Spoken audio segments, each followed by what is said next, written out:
Coach, you got this thing figured out. I think, winning 4 of your last 5, all in the conference? How you feeling? I feel good, but we still got a lot of work to do.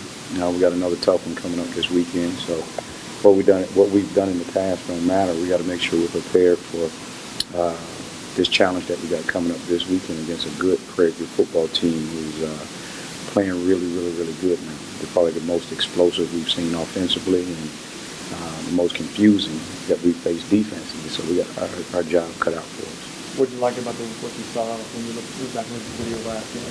Well, our guys were resilient once again, and they just kept fighting. I mean, under the conditions that we were under, man, it kind of limited us a little bit on both sides of the ball. But our guys found a way to stay in it, play together. They stayed faithful in one another, and in the offense and defensive plans, and found a way to overcome adversity and fight to the end and to obtain the victory.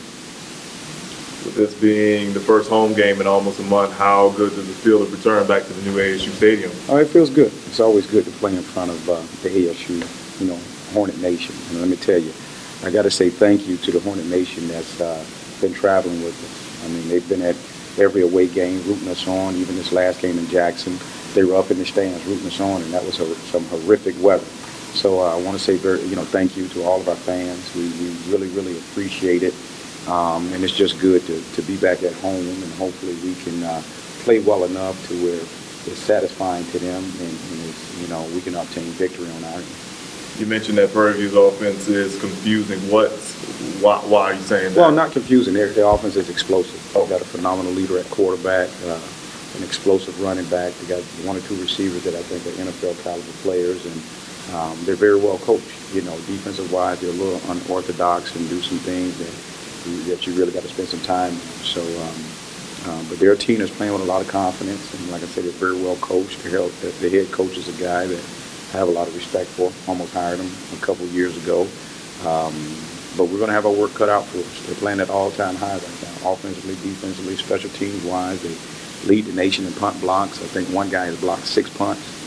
So they're no slouch. We got our work cut out for us, and we're going to have to play extremely well in order to be victorious on Saturday. What are you guys doing so much better now than maybe you weren't doing in the first month? I think the cohesiveness has come about for our team. They're playing together. They understand their roles. They understand the scheme a lot better. And because of that, they're able to perform and play a lot faster.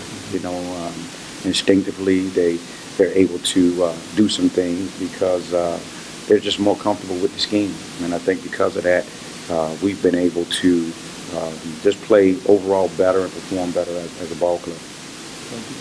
If it rains Saturday, we hand out PVAUM. No.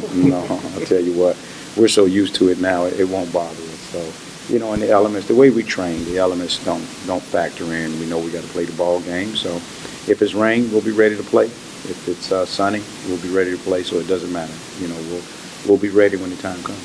They like to run a lot of the offense around the running back, number 3, Jonte Aver. What are your thoughts about him and trying to get him the ball all the time? I mean, he's a phenomenal player. I mean, if I had him, I would do the same. I mean, he's explosive, and they try to get him in space, get him in some mismatch matchups, and allow him to just naturally do his thing. But, he's a tough guy to defend. We're going to see if we can limit him in whatever way. Everyone has went in saying they were going to limit him. He's had big games. So we're just going to do the best we can do against a real good ball club that have several good players. Talk about maybe trying to pick up that first win at home in your career here at Alabama. Yeah, State. How about it? Normally it's hard to win on the road. But this thing is a little reverse. It's been hard for us to win at home. So hopefully this time, we can change it a little bit and come out victorious this week. I'm sure the stands are going to be packed. I'm sure the Hornet Nation is going to come out and support us. And, we got to show up and perform. We got to play, like I said, a complete ball game against a tremendous, well-coached football team.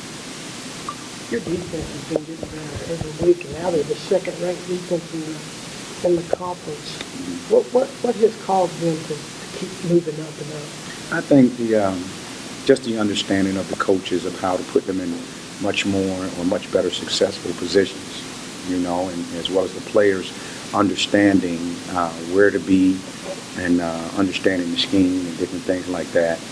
Because of that, I think both sides of the ball have become more comfortable with each other.